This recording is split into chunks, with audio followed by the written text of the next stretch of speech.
estimado Padre Vilmar, Semana Santa, alguns dias atrás, vivenciamos isso de novo. Uma rotina que todos os anos acontece, mas a gente percebe que também tem muito comércio em cima disso, e que a gente até entende que também se vive do comércio. Como é que você vê isso tudo? Olha, a Páscoa tem 3 tipos de Páscoa. A Páscoa antiga, a Páscoa de Jesus e a nossa Páscoa de hoje. A Páscoa antiga, o povo saiu da escravidão para a liberdade. E a Páscoa de Jesus passou da morte para a vida. E a nossa Páscoa de hoje, como é que deve ser? Nós passarmos, né, de um estado de pecado para um estado de graça. Passarmos do egoísmo para a caridade, da solidariedade. Passarmos das trevas para a luz. Nós temos que viver Páscoa todos os dias. A Páscoa não pode ser uma data, ela deve ser vivida todos os dias. Nós temos que morrer todos os dias um pouco para o pecado, para ressuscitarmos para Deus. Quando a gente faz isso, a gente vive Páscoa todos os dias do ano. E ela vai acabar quando? Ah, você diz todos os dias, mas ela tem um período, né? Não, Pelo mas menos dentro da catequese, 50 dias até Pentecostes, daí o Espírito Santo pede para nós continuarmos o trabalho da igreja no dia a dia. Mas nós estamos no tempo pascal. Nessa época, a confissão ainda acontece? Que a gente percebe que caiu um pouco em desuso. A penitência também caiu um pouco. Acontece ainda, padre? Estimado, o católico tem direito de confessar, não é uma obrigação. Quanto menos o católico confessa, mais ele procura o psicólogo. É verdade, né? Porque daí não pecou, não traiu, né? E o psicólogo, ele cobra. E o padre não cobra nada. Ó, eu estou sempre disponível, mas nós temos que ter horários para atender o povo. A igreja errou muito quando as paróquias começaram a crescer muito, poucos padres. Eu atendi agora a quaresma toda, confissões individuais. Eu cheguei numa capela, tinha 8 pessoas. Aí perguntaram, vai ser coletiva? Eu digo, não, individual, para quem quiser confessar. Porque eu acho que o católico, ele tem direito de ter uma conversa particular com o padre. Mesmo que não queira confessar, é uma conversa. Mas um bate-papo, uma bênção, um sacramental. Mas nós temos que dar oportunidade para o povo. Por exemplo, nós no Santana e aqui na Catedral, agora o padre Claudio e o Maico, nós temos sempre um padre disponível. Você pode ir lá no Santana quando quiser, tem um padre para atender. E tem muita procura. As pessoas procuram quando a água bate no bumbum, vamos dizer assim, vamos deixar bem claro. Água batendo no bumbum, ai meu Deus, o padre... Não, hoje muitas pessoas procuram o padre durante o expediente. Por exemplo, eu gosto muito de atender doentes em casa, não no hospital, porque no hospital você fica muito limitado.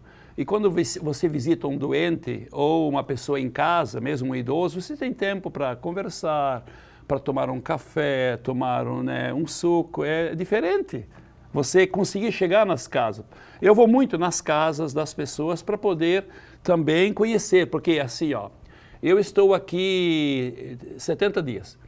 Eu já vi a cidade lá de cima do Boa Vista, mas eu tenho uma fotografia da cidade. Mas como é que eu vou fazer a radiografia? Como é que eu vou conhecer, né, Rio do Sul? Visitando as famílias.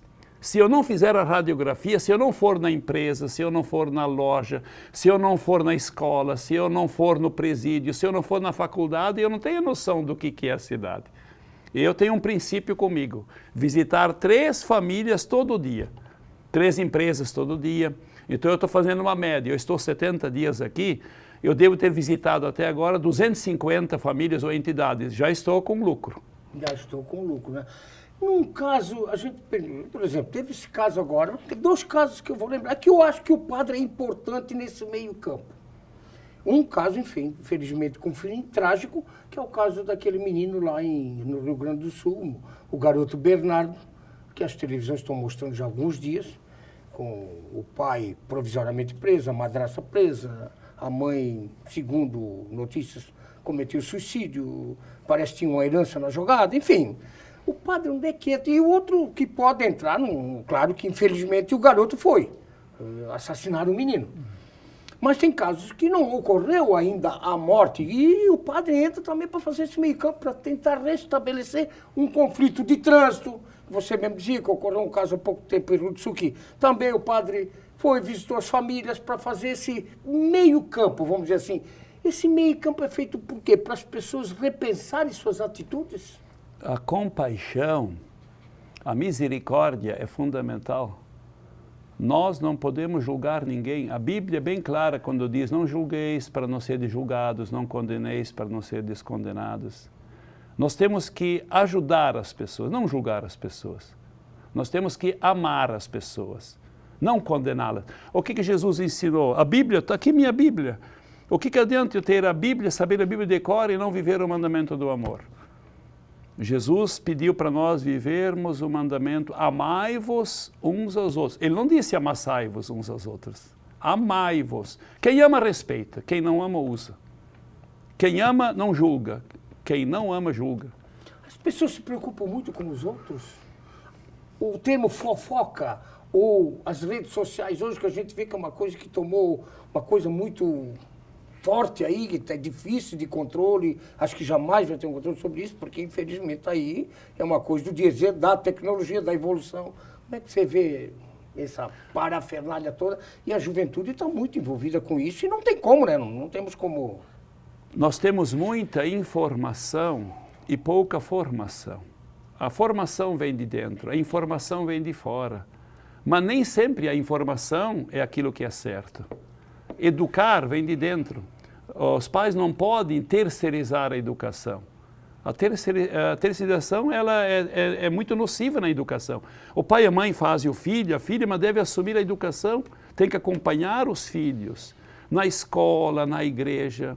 Se o pai e a mãe fazem o filho e delegam o filho para terceiros, eles não sabem o que o filho está recebendo, que valores estão recebendo. A ganância. Esse caso desse menino Bernardo me parece que foi muito a ganância de poder ficar com a herança que a mãe deixou, lá do Rio Grande do Sul. Como é que você vê a ganância levar um crime a uma criança de 11 anos, que foi procurar o Ministério Público, que procurou o Judiciário sozinho, uma criança de 11 anos, e que teve o recebimento e a orientação, mas não teve talvez o olhar, o carinho profundo de essa criança está precisando de alguém ao lado, que essa criança... Agora se percebe que ela estava no caminho da morte, ela ia ser assassinada. Mas, estimado, mas aqui nós temos uma casa, eu visitei a casa no Tabuão, o lar da menina. As crianças estão seguras só dentro do lar, elas não têm segurança em casa. Em Vida Ramos temos a casa da Beata Albertina, os pequenos estão seguros na mão dos estranhos. Porque se o pai e a mãe...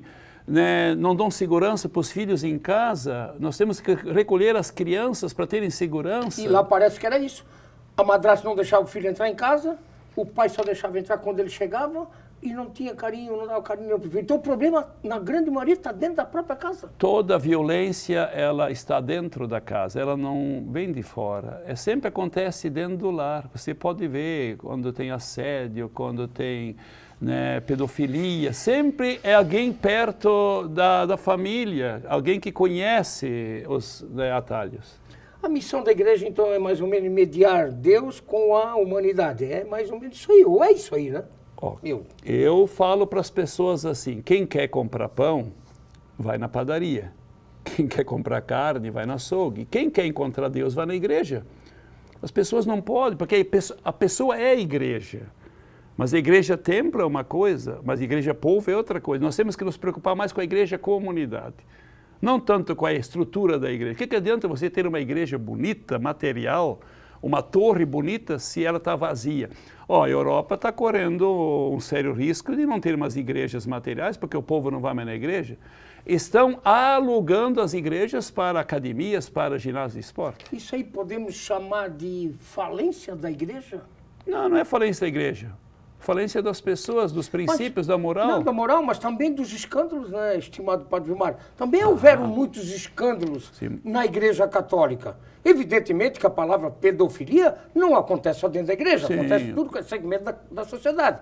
Infelizmente, aquela coisa, aquela tara em cima da criança e do adolescente não é um privilégio, entre aspas, com todo respeito, só dos padres ou só dos pastores, mas a Igreja Católica, a nível de mundo, ela teve muitos escândalos que isso dá a impressão que o povo se afastou um pouco da Igreja.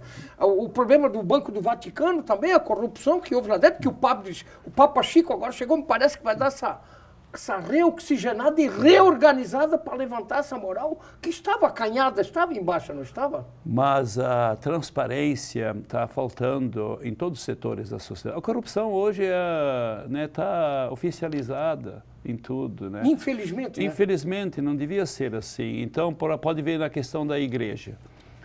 O Papa agora pediu perdão. Pediu. Porque assim, ó, Pediu. qual é a diferença nós e de Deus? Deus perdoa sempre, as pessoas às vezes, a natureza nunca perdoa o que é feito contra ela. Mas olha a questão da nossa igreja hoje. O Papa está pedindo em público perdão. Mas tem gente que tem dificuldade de perdoar. Como é que nós temos coragem de rezar o Pai Nosso e dizer, Pai, perdoai as nossas ofensas, como nós perdoamos a quem nos tem ofendido? Se eu perdoo, eu estou pedindo para Deus me perdoar. Se eu não perdoo alguém, eu estou pedindo para Deus não me perdoar. Pois eu me contradigo na própria oração.